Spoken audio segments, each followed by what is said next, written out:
Hannah and I went to the movies and saw the long-awaited Star Wars: The Force Awakens. While watching, we noticed the diversity in the main characters, with all three being minorities.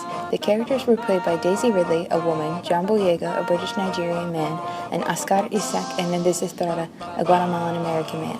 This was much different from the other trilogies in which all the main characters were Caucasian. This led us to start thinking about underrepresentation and diversity in the media. With this movie, this topic is highly debated. We then started thinking about fairness in association with diversity. Our curiosity prompted us to the following questions. To what extent is internalized prejudice portrayed in the media? How does diversity affect an individual and further on society? And how is recognition of diversity linked to equity? Ultimately, we came to the central knowledge question: to what extent does the recognition of diversity promote fairness? Before attempting to answer this question, we must define two key terms, the first being diversity. According to Michelle T. Johnson in her book, The Diversity Code, Unlock the Secrets to Making Differences Work in the Real World, diversity is defined as seeing the differences, distinctions, and dividing lines of others with a soft gaze but with clear vision. These differences include race, gender, sexuality, and physical and mental ability. The second key term is fairness.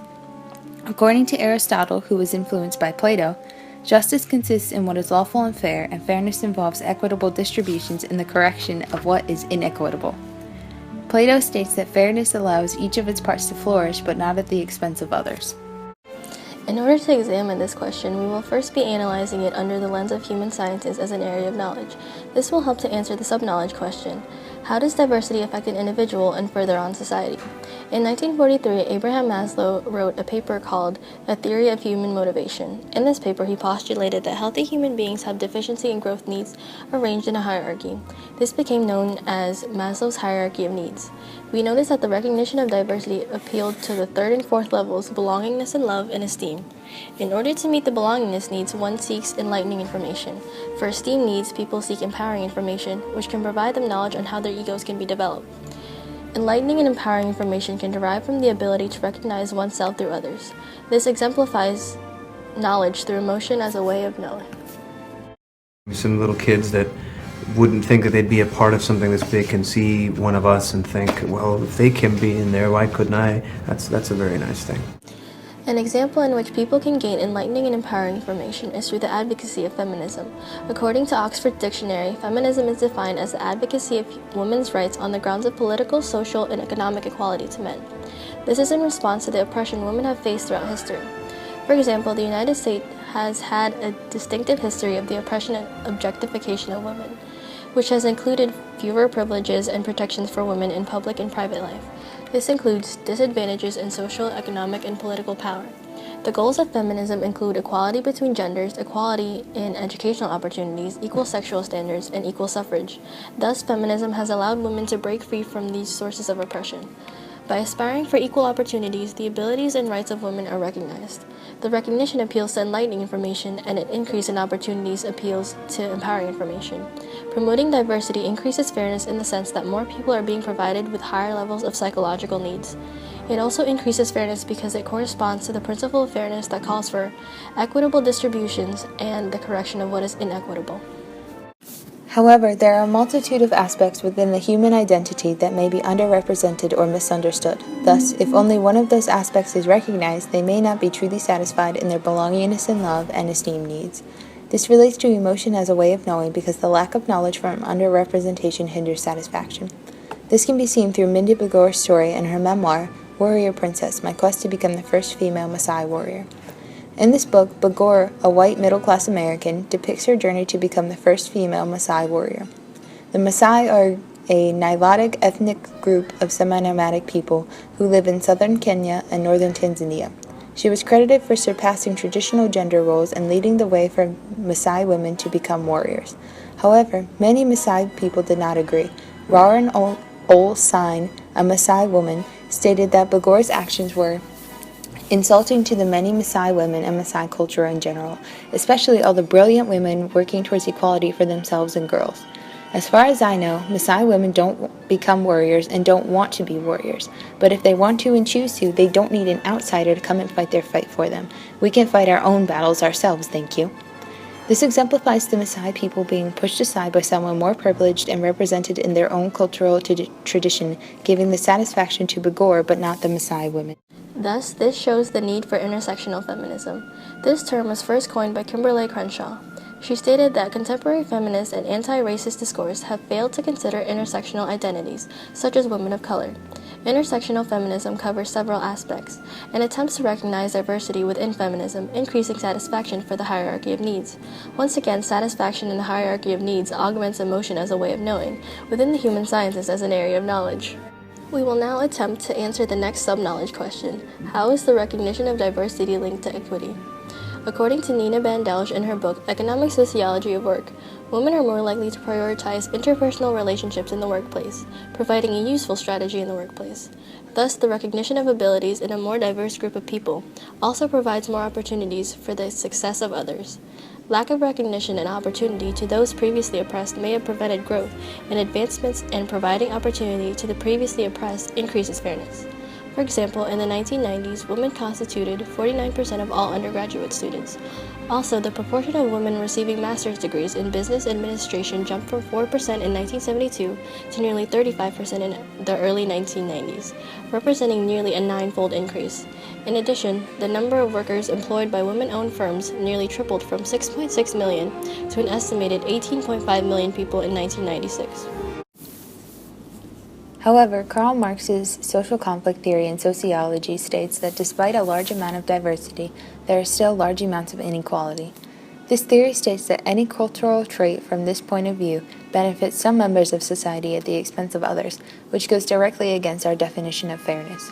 This can be seen through American companies and businesses. Women and minorities make up only 3% of the executive force in the top 1,000 companies in America. In the top 2,000 corporations, the number of women and minorities in top executive positions moves up to 5%. According to the American Association of University Women, in 2014, women working full-time in the United States were paid an average of 79% of what men were paid for the same jobs, making a gap of 21%.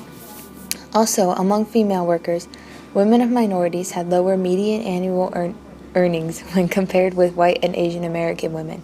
This displays the issue of the wage gap between men and women. Men are often paid more than women for the same jobs. The American Association of University Women again states that this gap was largest for Hispanic and Latino women, who were paid only 54% of what white men were paid in 2014.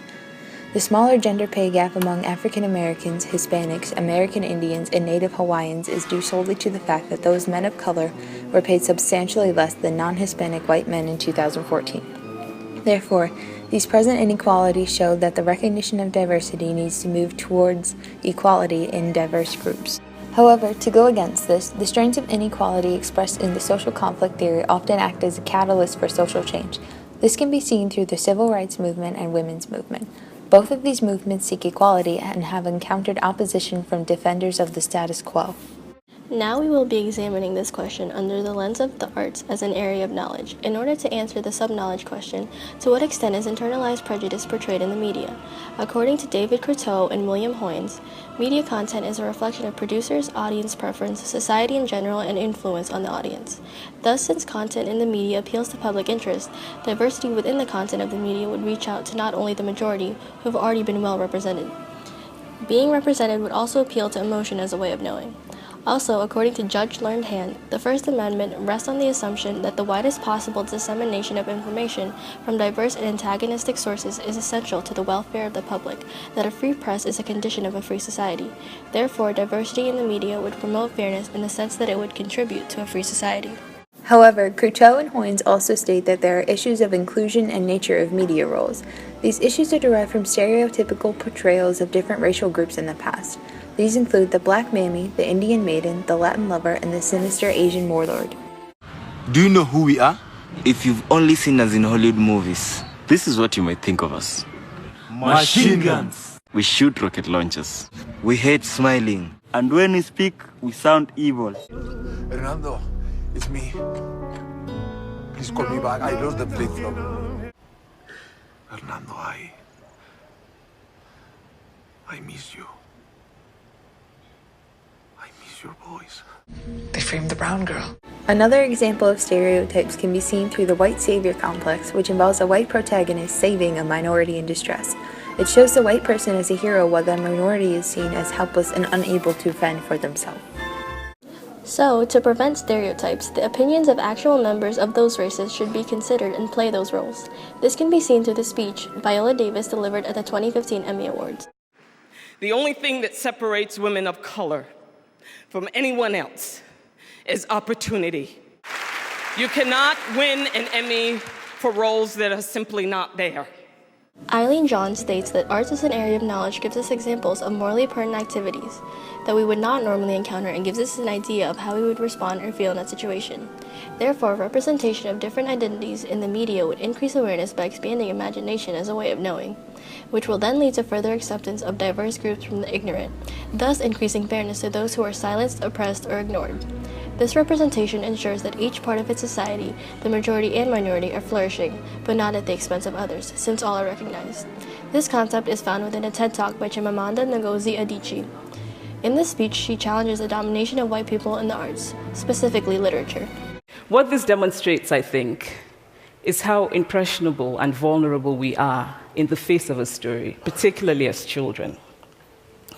Because all I had read were books in which characters were foreign, I had become convinced that books, by their very nature, had to have foreigners in them and had to be about things with which I could not personally identify. Another example is found in the recent blockbuster film Deadpool. In the promotion for this film, the main character, Wade Wilson, identifies as a pansexual.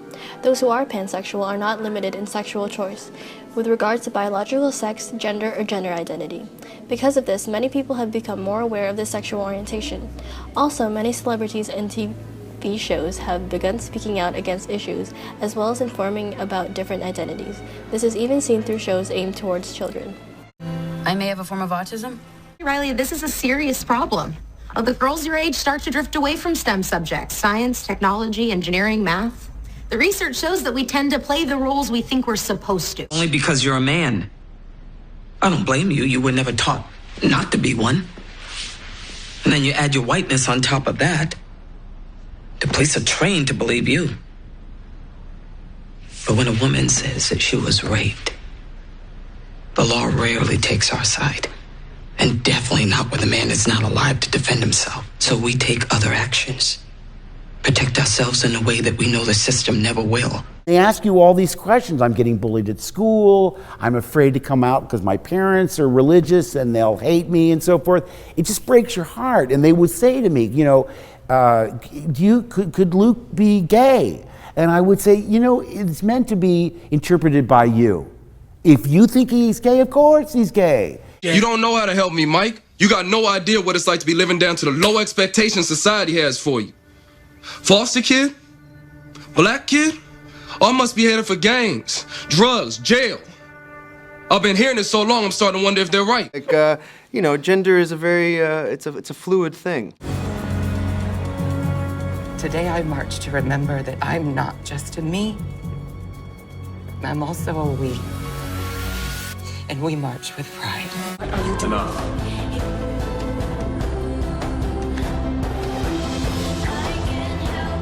However, there are negative outcomes that come with the recognition of diversity. This includes cultural appropriation, which is defined by Susan Scafidi in Who Owns Culture?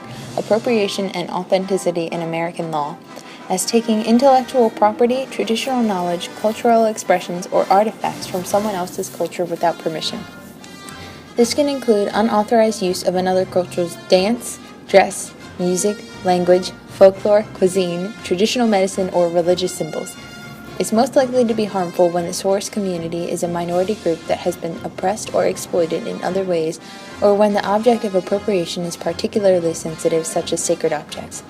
Another negative outcome is blackface, which originated in the 1820s during theater shows in which white men would portray plantation slaves. It was used to create caricatures that mocked black people. This led to the creation of many degrading stereotypes of black people, some of which are often still thought of today. The modern use of blackface does not show an appreciation of other races, but acts as a reminder of the degrading stereotypes towards black people. The recognition of diversity can also lead to the erasure of sexualities. In his article, The Epistemic Contract of Bisexual Erasure, Kenji Yoshino states that we have divided the world of orientation into categories that tend to suppress the existence of bisexual desire. This is often referred to as biphobia, and in its most extreme form, includes denying the actual existence of bisexuality. Yoshino claims that when classifying sexual orientation, we insist on doing so with the binary system of heterosexual and homosexual, virtually erasing any other sexuality, such as bisexuality, pansexuality, asexuality, and demisexuality. Also, internalized misogyny and stereotypes are another negative outcome of the recognition of diversity. Misogyny involves demeaning the value of women in order to elevate the status of men.